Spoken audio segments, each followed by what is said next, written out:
civilization. This is the story of Egypt.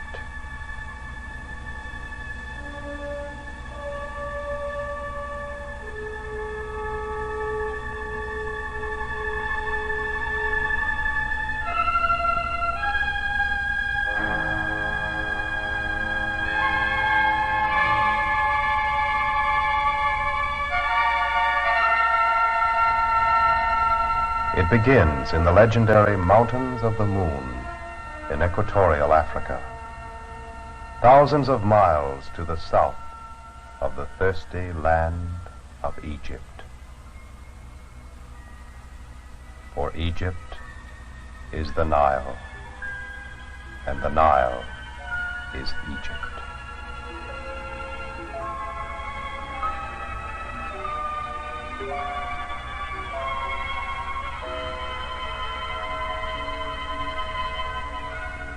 Here the mighty Queen of Rivers is born.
From many sources the waters gather and flow northward thousands of miles out of Uganda, through the Sudan, and into the parched land of Egypt.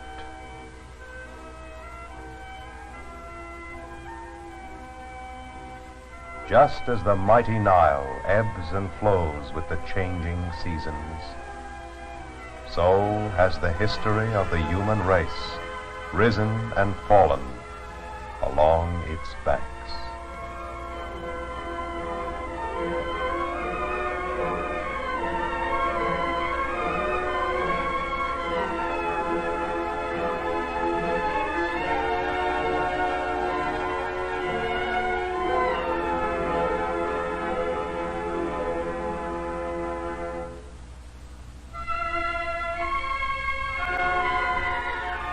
Before the dawn of recorded history, much of North Africa was a green and verdant land. The sun smiled down. And then came the change. The great glacier in Europe receded to the north. The sun became an angry god.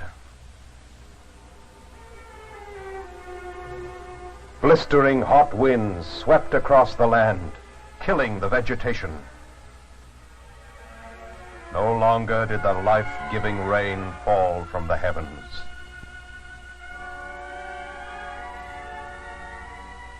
Under the whiplash of the sun, the very earth recoiled. For thousands and thousands of years, the sun beat down and blistered the earth, drying up the watercourses, changing a verdant land into a barren wilderness.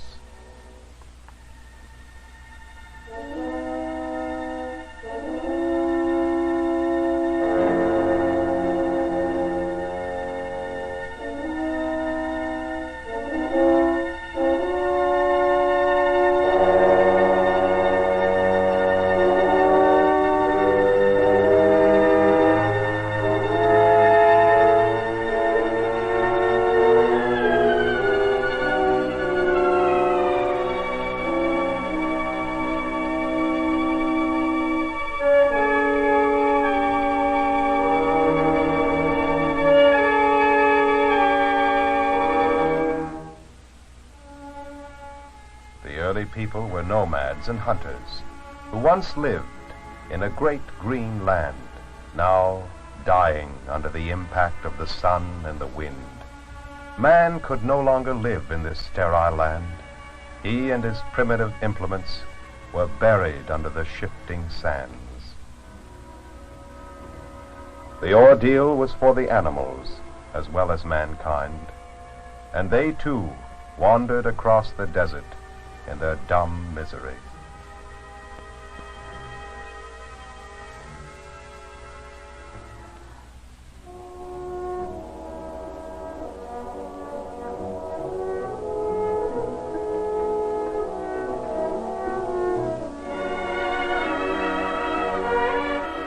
Here and there, a few small pools remained, enough to sustain life,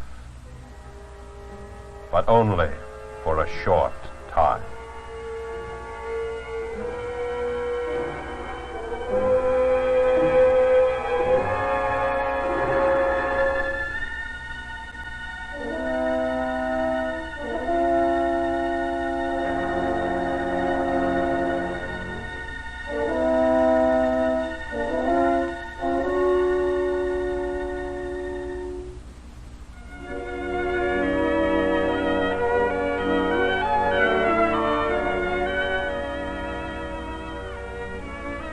In all this once lovely land, there now remained only a few scattered oases where life could still go on.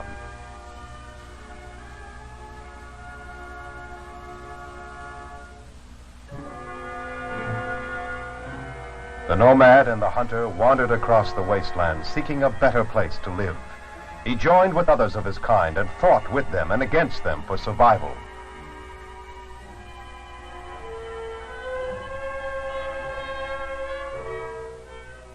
The great valley of the Nile became his homeland, for where its magic waters touched the barren desert lay a green and fertile land.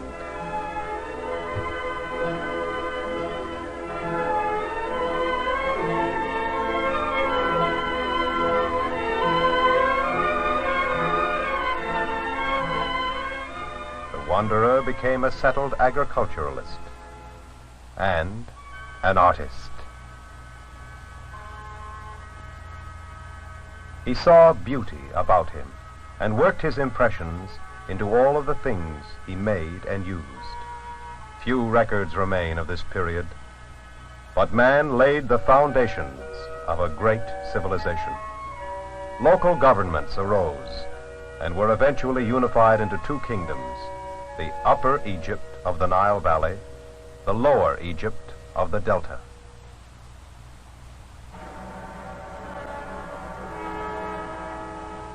Narmer, the king of Upper Egypt, conquers the kingdom of the Delta.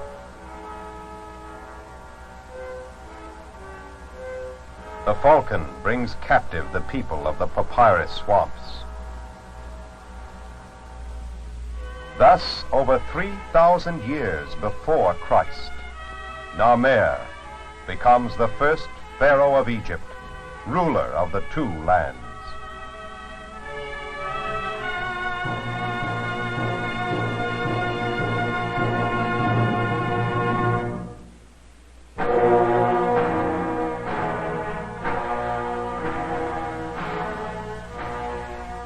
Centuries pass. Here on the edge of the desert, above the Nile at Saqqara, rises the Step Pyramid, the oldest standing stone structure on the face of the earth. And here, the architect, Imhotep, wrought a poem in limestone. A great funerary temple surrounding the pyramid to serve as the eternal home of King Djoser of the Third Dynasty.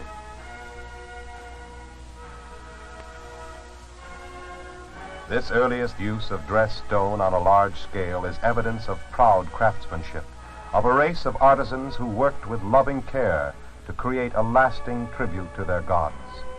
Slaves could not have raised this temple, for each stone had to be cut by skilled hands, an exacting task, for no mortar of any kind was used. In these distant times they knew the beauty of the play of sunlight and shadow on uncluttered surfaces.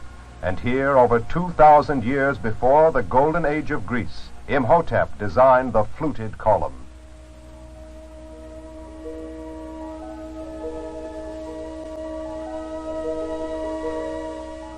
Small wonder that the Greeks worshipped Imhotep as a god.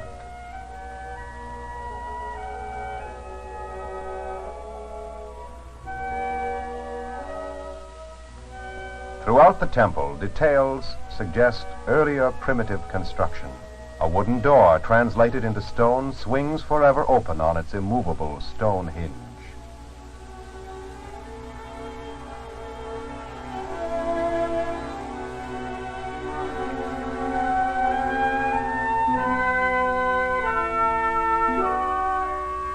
This exquisite structure was erected 4,700 years ago, at a time when the peoples of Europe dwelt in primitive darkness.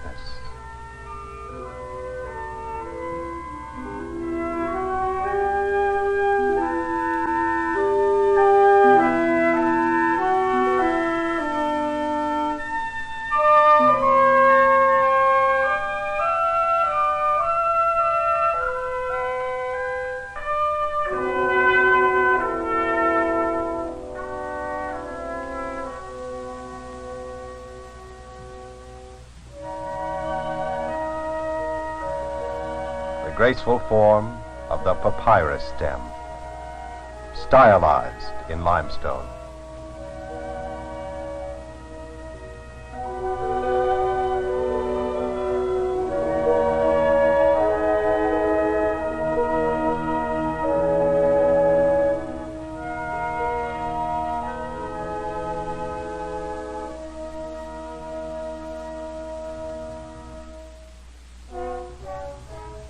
The ancient stonemasons did their work to perfection, each stone individually shaped to fit, without the use of mortar.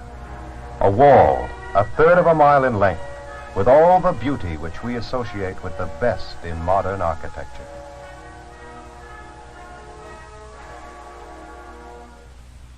A false door is the portal of the underworld. The tombs of the nobles depict the life of the times, and are not wanting in gaiety.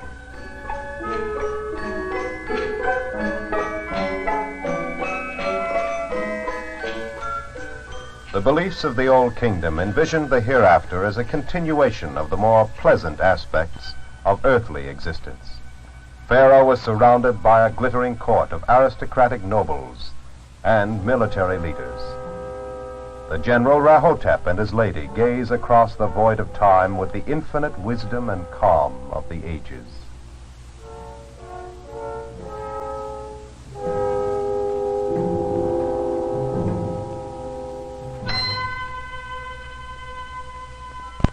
A jeweled collar will brighten the journey into the land of the dead. The swamps of paradise reflect the struggle of nature, as on earth.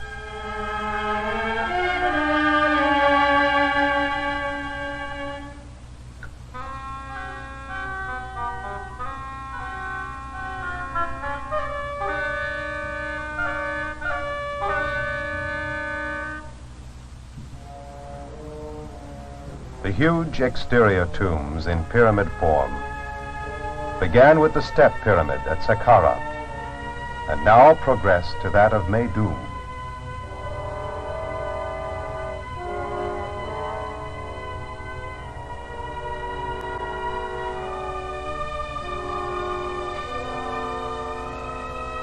The bent pyramid of Dashur is unique in design, a true pyramid for half its height. The upper portion cuts in at a shallower angle. Near Dashur stands the earliest geometrically true pyramid. On the plateau of Giza, we find the full flowering of pyramid tomb construction.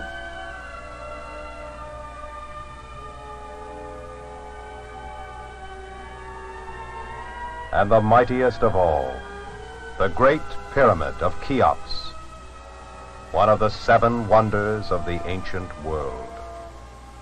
Here, great blocks of stone were used, weighing several tons each. Stones which could not be raised by muscle power alone. The engineering principles of ramps, rollers, and levers were employed in this stupendous architectural feat. The upper courses of stone originally rested almost 500 feet above the base.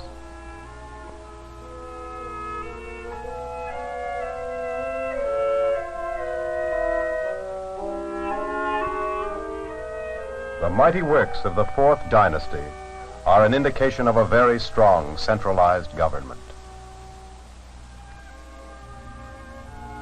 Daughter of a king, wife of a king, mother of a king. Queen Hetepheres was the great lady of the Old Kingdom. Her tomb furniture made of wood encased with pure gold has the beauty of the gentle curve and the serene straight line. Hetepheres, mother of Cheops, led a long life of imperial splendor. Fine linen was hung from the bed canopy, suspended from these slender hooks.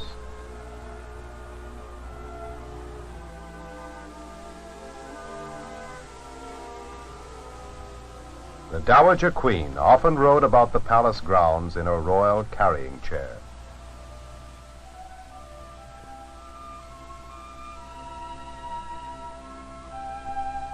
Letters of gold spell out the legend. Mother of the king of Upper and Lower Egypt, follower of Horus, guide of the ruler, favorite lady whose every word is done for her, daughter of his body, Hetepheres.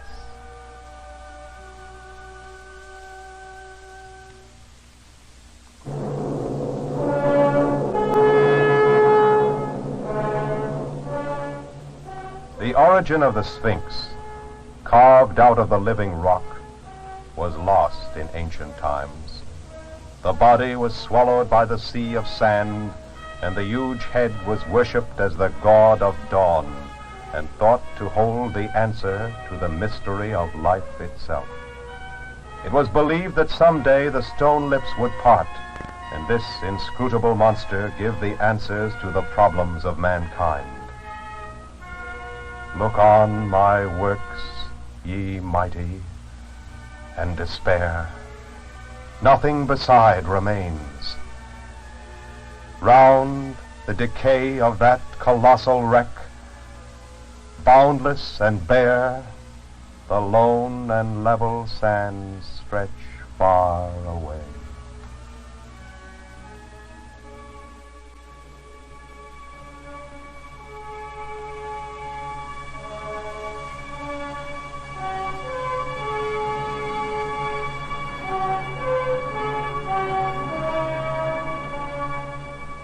On the body of a lion, the proud head of Khephren, the son of Cheops and builder of the second pyramid, keeps eternal vigil over the valley of the Nile.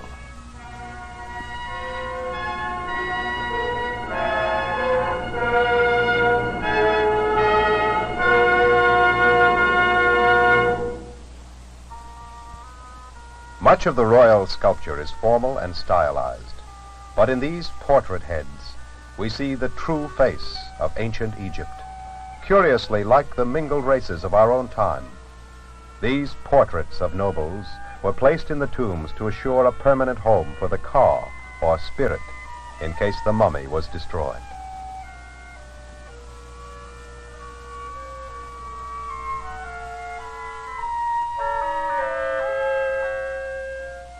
During the reign of Cheops and his immediate descendants, sculpture in the round reached its peak and was never again surpassed in Egyptian art.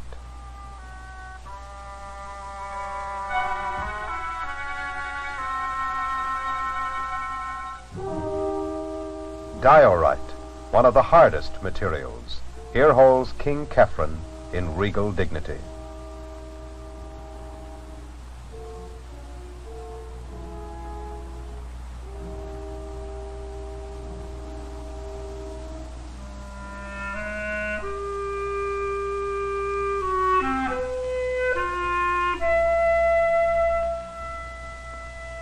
Many gods of ancient Egypt manifested themselves in animal form.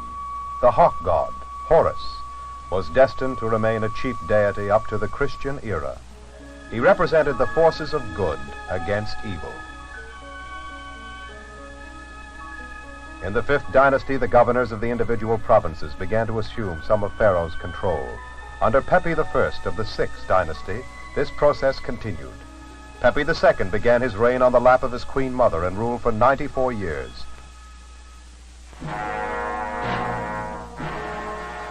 Toward the end of his fabulous regime, political disintegration set in. Egyptian fought Egyptian, and the local governors no longer held allegiance to the crown.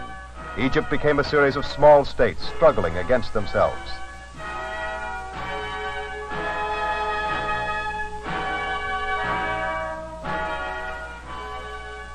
Thus was brought to a close the great glory of the Old Kingdom, which had lasted nearly 1,000 years.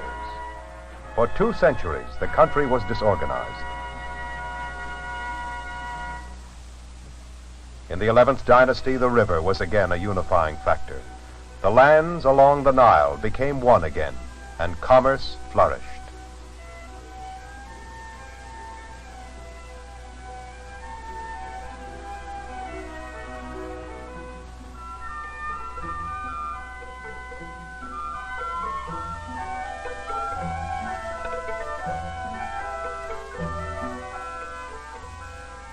The gods of Upper and Lower Egypt bind together the lotus and papyrus, symbols of the 2 lands.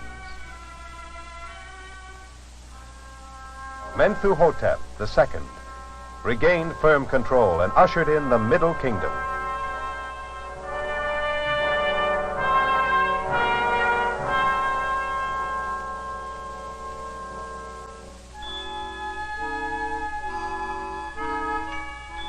There was a rebirth of formal art in tomb decoration of great beauty.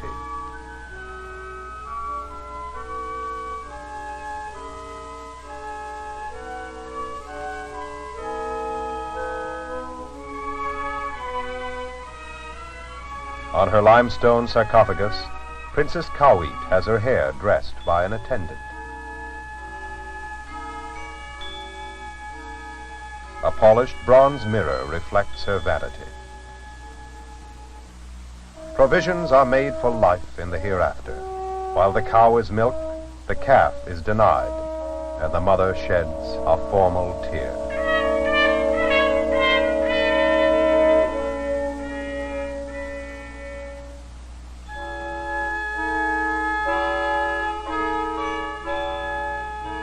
The eyes of the dead stare into the world of the living.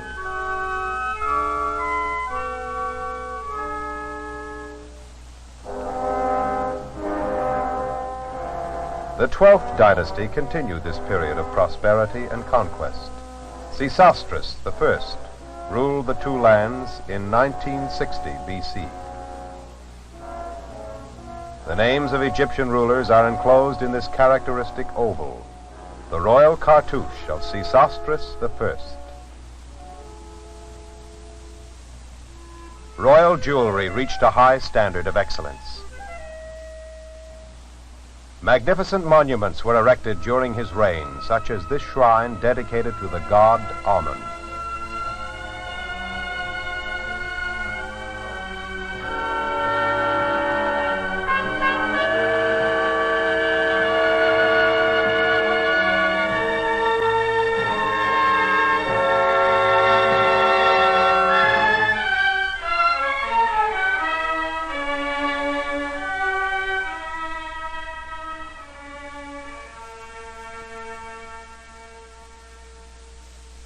Amenemhat III carried out great irrigation projects in the Fayum. The fury of the unchecked waters during inundation had to be controlled. A great reservoir and a complicated series of canals were excavated. No longer was the Nile a fickle monster, but the controlled servant of the people who dwelt along its banks.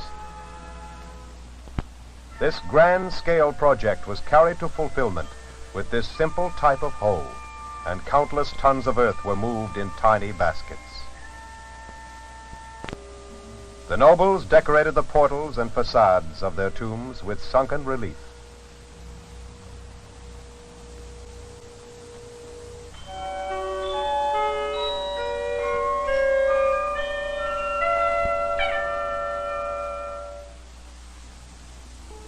colorful birds of Beni Hassan fly through the heavens in the afterworld as in life. In the ensuing millennia, man will spend his years in struggle and strife.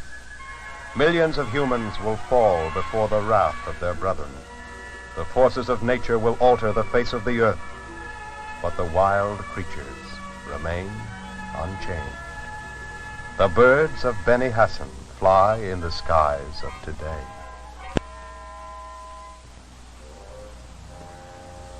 The artist delicately suggests the hippo's swamp habitat.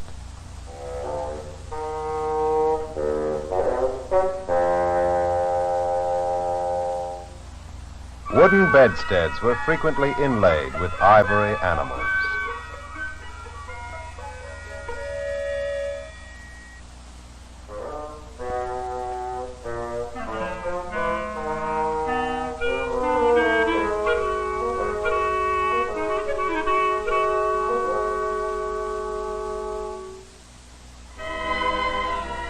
Perhaps the greatest of the monumental works of this period was the slender granite shaft called the obelisk. In the quarries of Aswan, we wonder at the engineering skill entailed in the removal of huge single pieces of granite from the bedrock.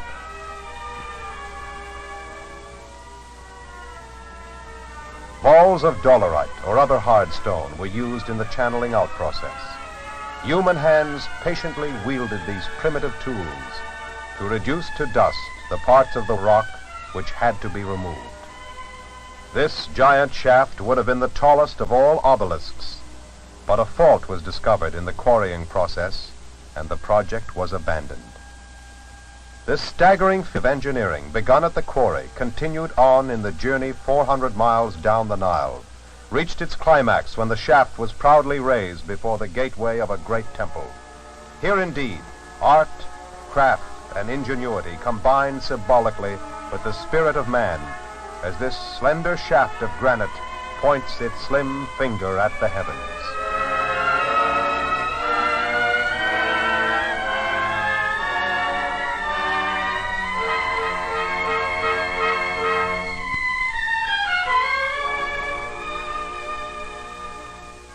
The Middle Kingdom met its end in political disintegration and civil war. From the east, the Hyksos in with a terrible weapon, the war chariot.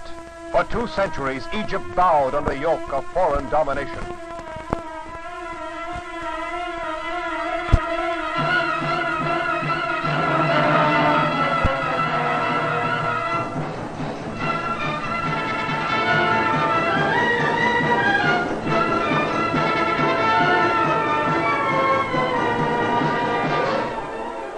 The Egyptian wrested the horse and the chariot from the invader and turned these instruments of terror back against him.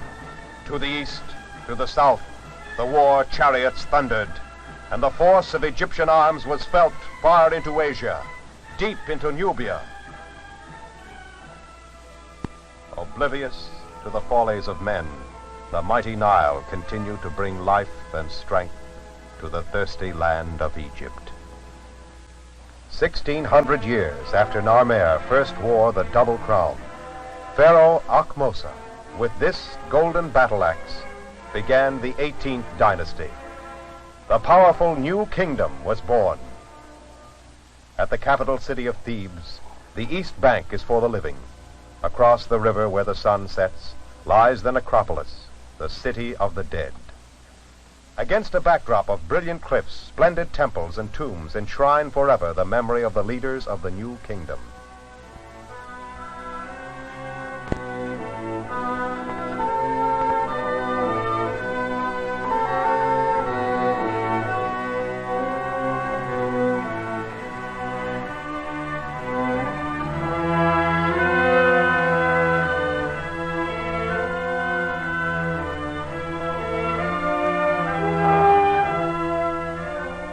The temple of Hatshepsut reaps the full benefit of its dramatic natural setting.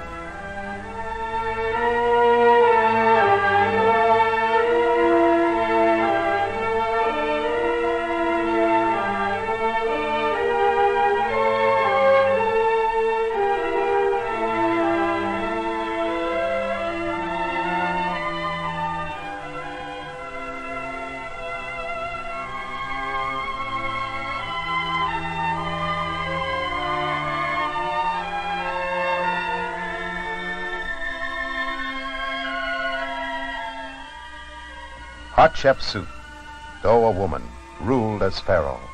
An able administrator, she surrounded herself with a group of powerful men who held the country in firm hands.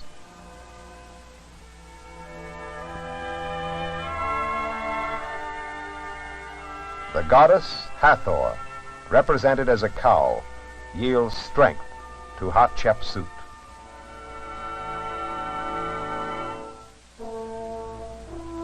Obviously a woman of dynamic qualities, for her the title of queen was not enough. She declared herself king of Egypt, was depicted wearing male attire, and even the false beard of Pharaoh. She was succeeded by Thutmosis III, whose first act was to wipe out the memory of the woman who had so dominated him.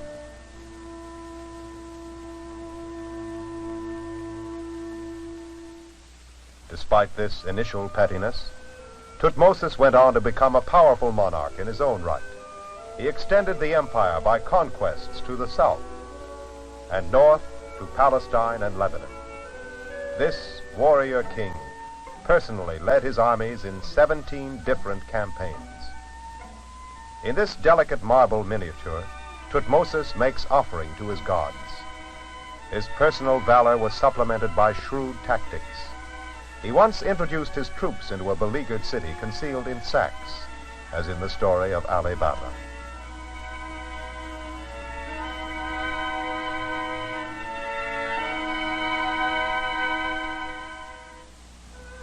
The ladies of his court ate from gold service and kept their perfume in decorated vases.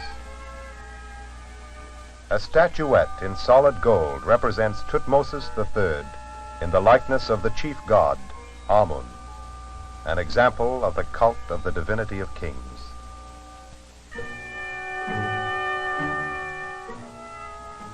Egypt reached a height of opulence and political importance under this mightiest of empire builders.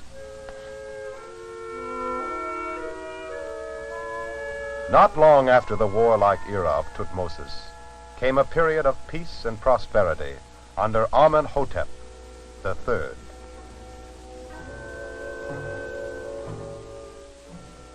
His name will ever be associated with the colossi of Memnon.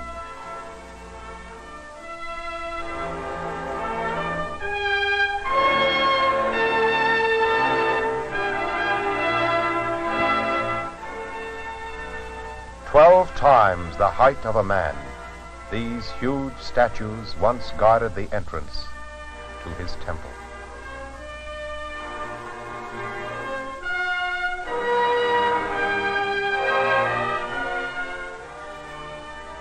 For 33 centuries, these sentinels of the Theban plain have gazed across the Nile.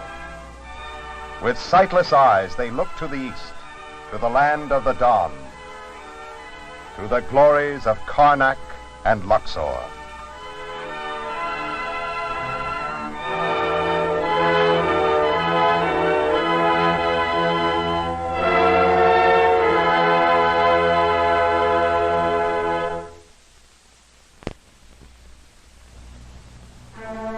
This is the face of the first man in recorded history who believed in one God. Akhenaten was the great rebel. He broke with the traditional religion of many gods and became the first monotheist. There was but one God, Aten, the sun. Aten was a gentle god. His beneficent rays end in life-giving hands.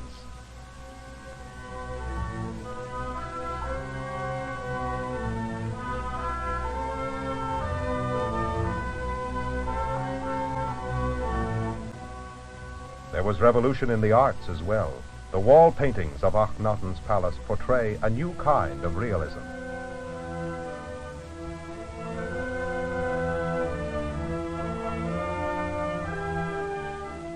These new techniques also found expression in ceramics.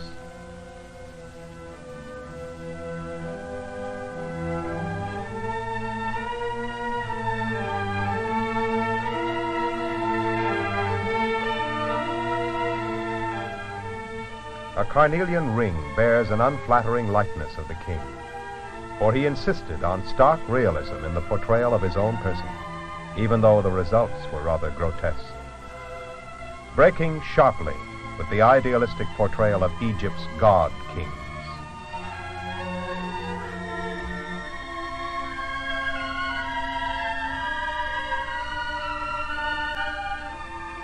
Akhenaten and his queen, Nefertiti. It was their dream that Egypt would follow their ideals, but the world was not yet ready. Titi, a beautiful one has come.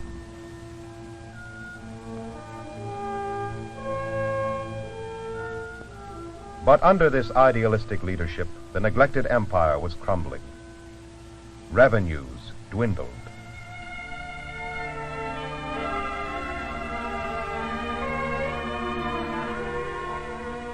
When Akhenaten died, the cult of Aten died with him, and Egypt reverted to the worship of its multiple gods.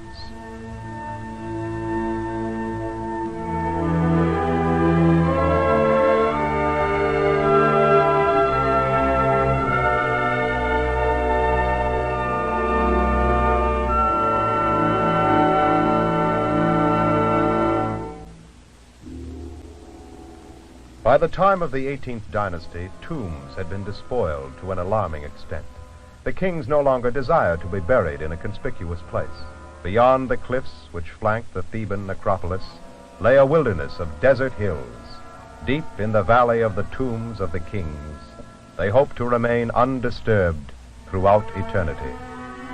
But this was not to be. Of all the pharaohs buried here, only one name is generally known today. Ironically, the young and unimportant King Tutankhamun was the only ruler of this period whose tomb was not plundered in ancient times. King Tut was only 19 when he died. A later and more powerful king was buried just above Tutankhamun. Debris covered the tomb entrance so effectively that it lay hidden for over 3,000 years. While every other tomb was desecrated, the young King Tut lay undisturbed among an enormous quantity of funerary equipment, designed to sustain him in the afterworld with all the pomp and panoply of Pharaoh's court. For an Egyptian monarch ruled as a god king in life and was worshipped as a deity when he died.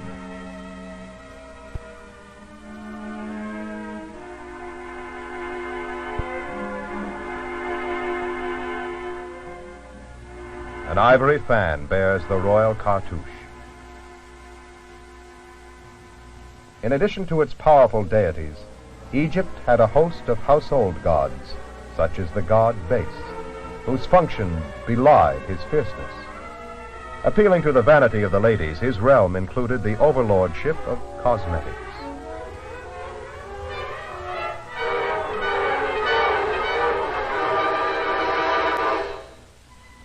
The back of Tutankhamun's golden throne shows the king and queen in an informal domestic scene.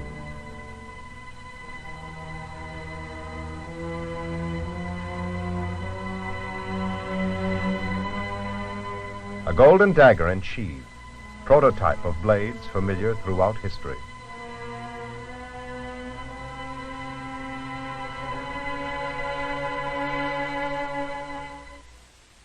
The inner coffin of solid gold, lavishly covered with chaste design and inlaid with semi-precious stones, contained the mummy of Tutankhamun. The magnificence of these trappings of a minor king leads us to wonder what must once have lain in the resting places of the great conquerors and statesmen.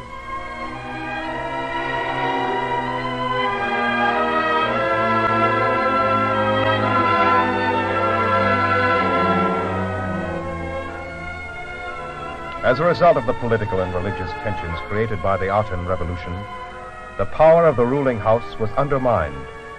The 18th dynasty ended in political and social decay, and the neglected empire lay in ruins. Just at this time, when the new kingdom seemed doomed, the general Horemhab came to the fore. This astute politician had managed to remain in favor in a period of conflicting factions and ideas. He cleverly maneuvered himself onto the throne. Pharaoh Horemhab, the strong man, saved Egypt from certain ruin. His social reforms strengthened the home economy, and his campaigns restored much of the former empire. Horemhab fully restored the power of the traditional religion of Amun, with its worship of multiple gods. The mythological trinity of Egypt is built around Osiris, Isis, and Horus.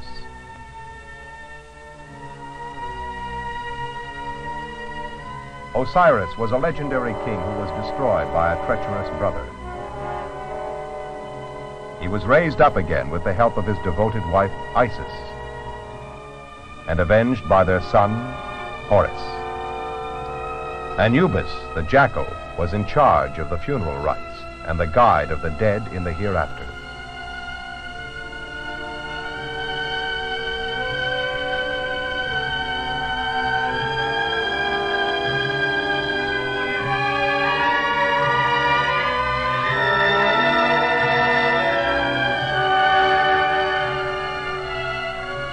The walls and ceilings of the tombs of the kings were lavishly adorned with religious symbols and figures.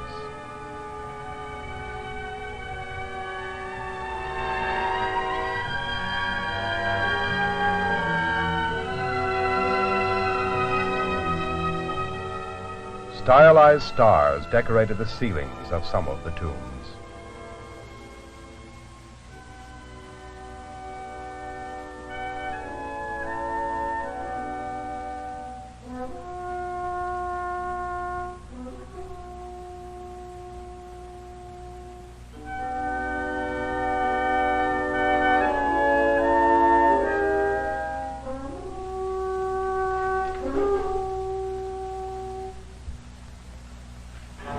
A row of ram-headed sphinxes leads to the great temple of Amun at Karnak, the most extensive ever built by man. This complex of pylons, obelisks, courts, halls, and inner chambers was 2,000 years in construction. Succeeding monarchs from the Middle Kingdom to the dawn of the Christian era here enshrined their beliefs and accomplishments.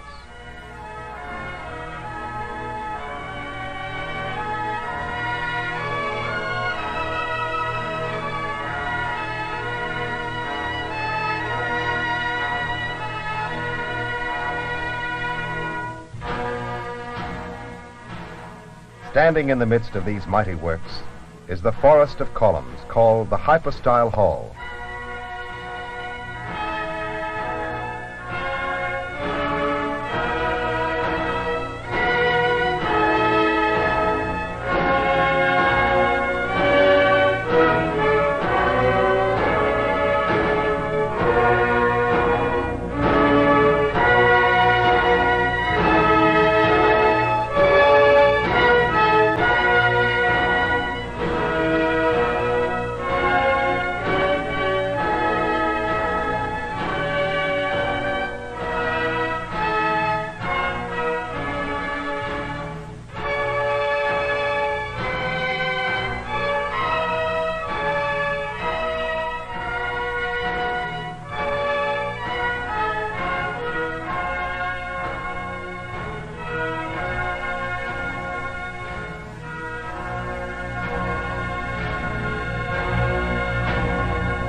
The papyrus and lotus represent the union of Upper and Lower Egypt.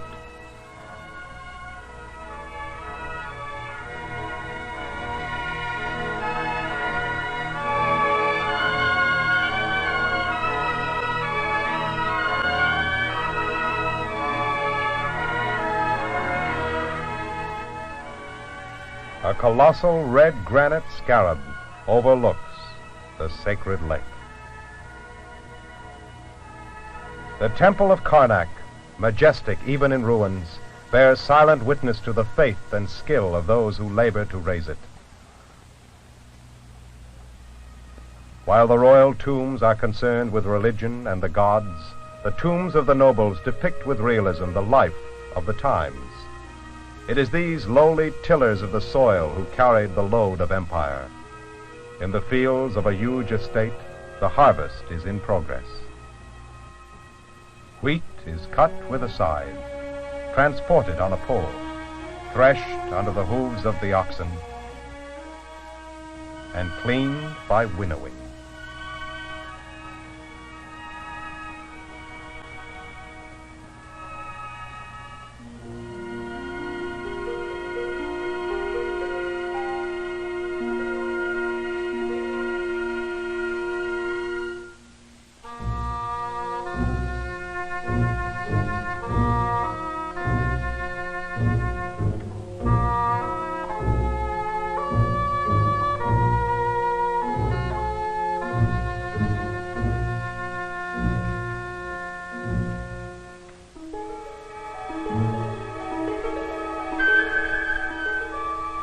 In the afterworld, the throwing stick brings down fowl on the wing.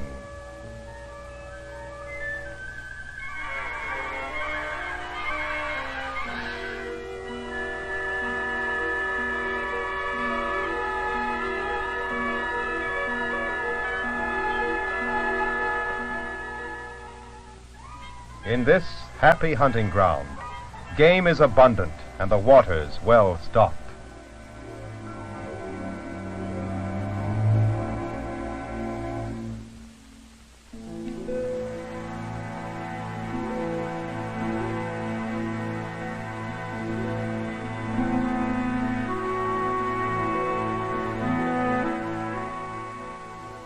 The noble lord and his lady, who certainly never did so in life, plow the heavenly fields and harvest the wheat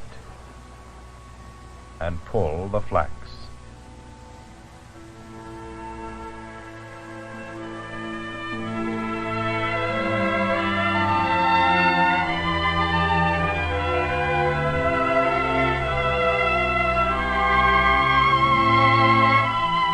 The superb color values remaining in these paintings, over 3,000 years old, are a credit to the technical knowledge of the artists.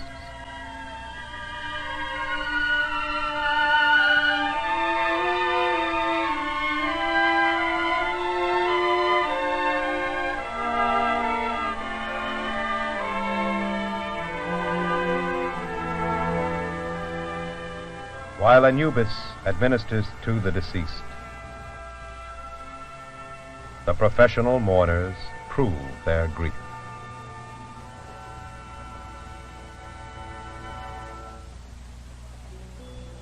A fun-loving race, the Egyptians enjoyed music and the dance.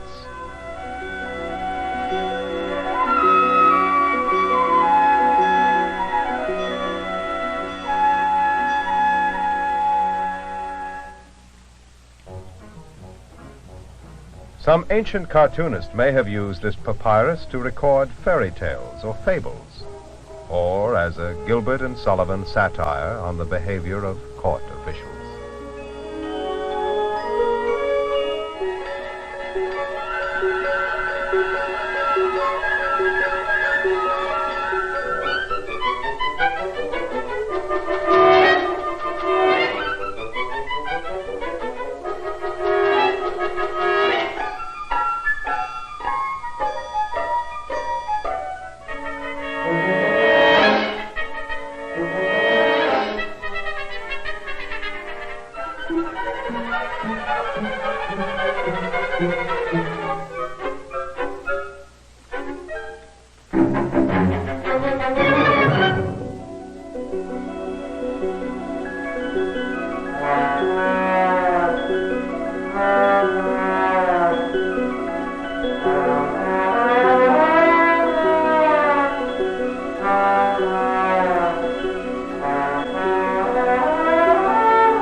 But death and the life in the hereafter was their most important consideration.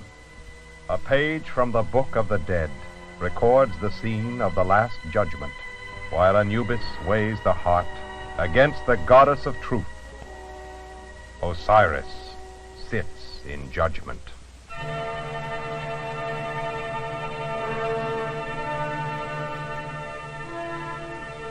The Temple of Luxor was constructed during the height of the Empire period, over 3,000 years ago.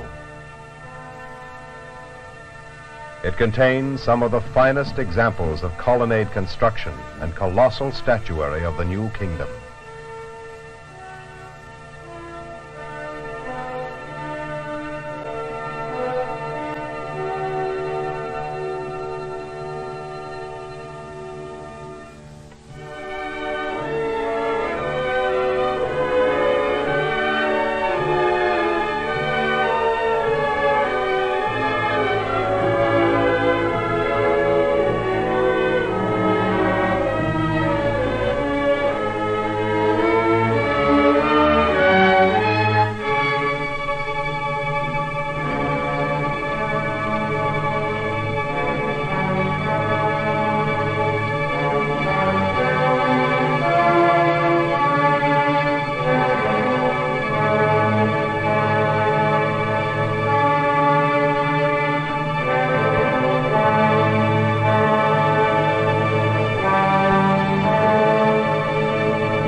Lost in the shadows of the magnificence of the king stands the queen.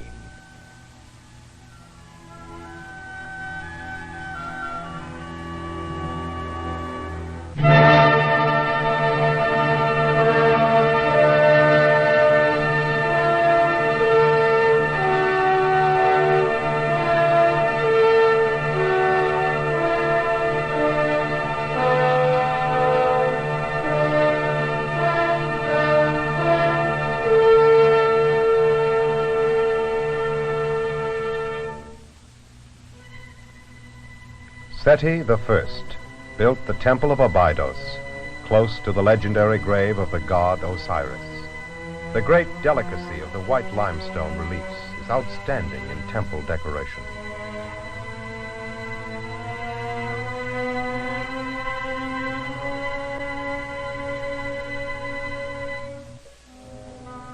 Additions were made by Seti's son, Ramses II.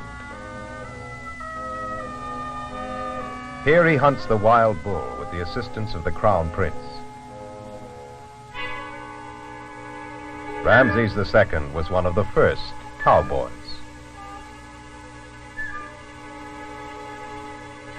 Of all the rulers who ever lived, Ramses II, or as he would rather be called, Ramses the Great, appeared to have the most insatiable hunger for publicity. During his 66 years on the throne, this supreme egotist boasted in stone throughout the length of Egypt. Where he did not build himself, he usurped the works of his predecessors by substituting his own inscriptions.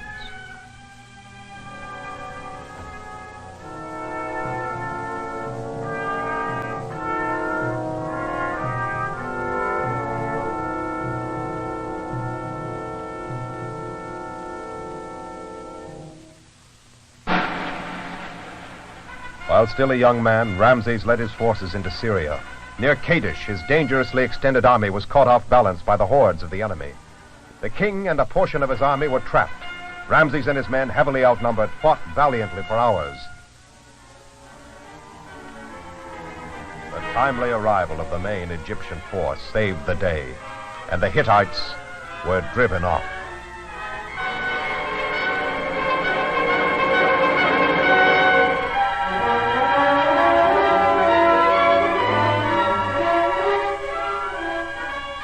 Although he returned home with his royal skin intact, the purpose of the campaign, the invasion of Syria, could hardly be called a success.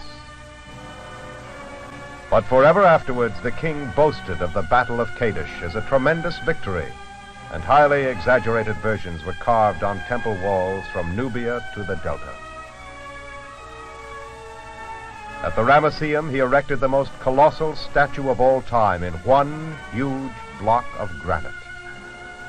Though an earthquake destroyed this enormous monument, more than enough great structures remain to carry this extraordinary personality across the ages. The vitality of the New Kingdom carried through the 20th dynasty and ended with the 11th pharaoh to bear the name of Ramses. Then followed a period of decline, and Egypt never again regained its position as a political world power. However, in the 26th dynasty, there was a renaissance in art. An attempt was made to return to the great artistic traditions of the earlier periods.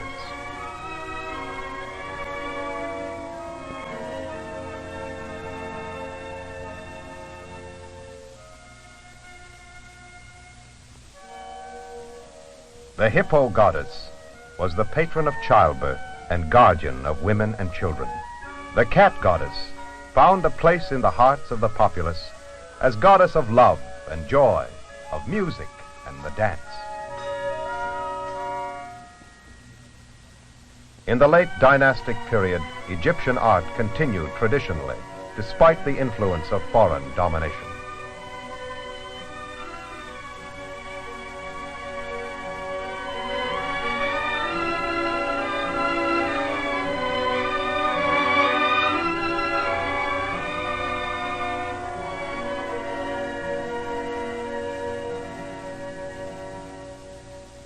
Then, out of the north, came Alexander, whom men call the Great. In this ancient land he sheathed his bloody sword and conquered with his mind. Proclaimed born of the sun god, he became a living deity. The Greek god Zeus and the Egyptian Ammon merged into Zeus Ammon, the all-powerful. Thus began the 300-year reign of the Ptolemies, which ended with Cleopatra.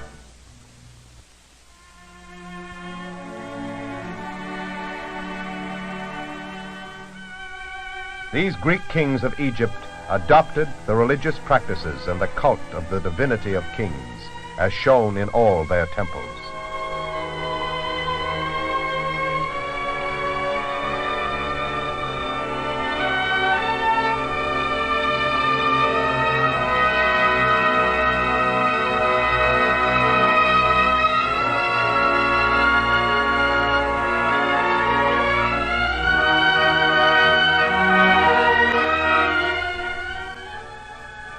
Perhaps the outstanding beauty of the Ptolemaic temples lay in the enormous, unbroken plains of the walls.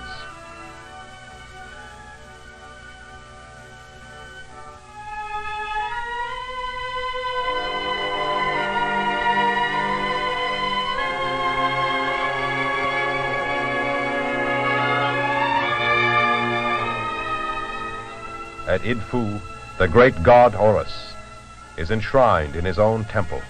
The powerful influence of the hawk god ruled the minds of men for thousands of years. On an island in the Nile in Upper Egypt stands the Temple of Philae. The requirements of a later civilization caused the level of the river to be raised, thus flooding the island.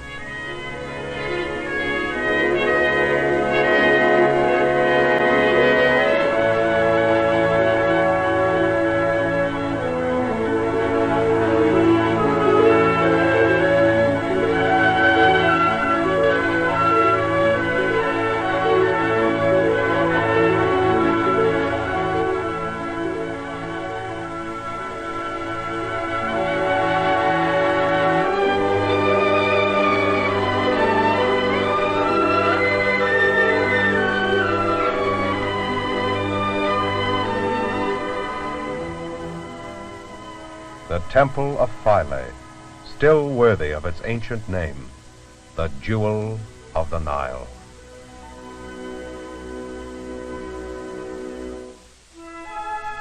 But when we think of ancient Egypt, we look back to the time when Pharaoh wore proudly the double crown, the great days of the new kingdom. At such a time, Ramses II ruled, and far up the river in Nubia, the great temple of Abu Simbel was carved from the living rock. The colossi of Abu Simbel are as gigantic as those of Memnon. But here, the features remain intact, and the powerful faces express supreme confidence. Majestic, calm.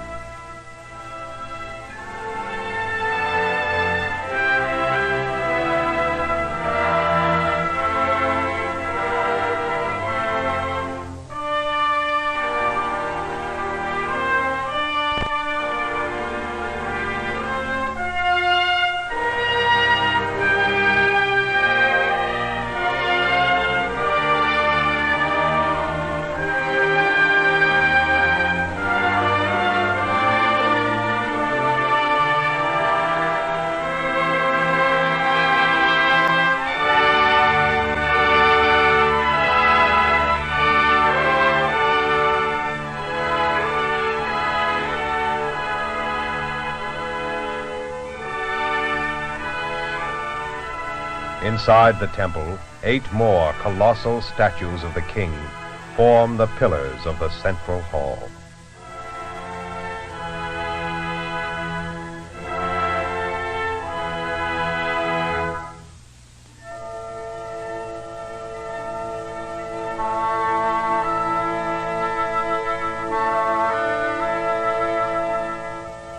From across the Nile, this fine cameo, in its perfect setting, sparkles in the waters. But the forces of nature which level mountains play scornfully with the mightiest works of men. Slowly, inexorably, the stone head crumbles.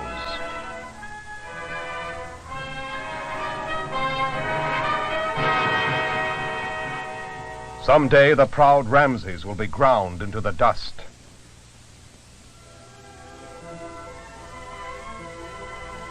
Someday the relentless sands will reclaim all of the glory of ancient Egypt. What then remains? What legacy survives? What of value to mankind for all the thousands of years of imperial splendor? The true glory will live as long as the spirit of man seeks beauty.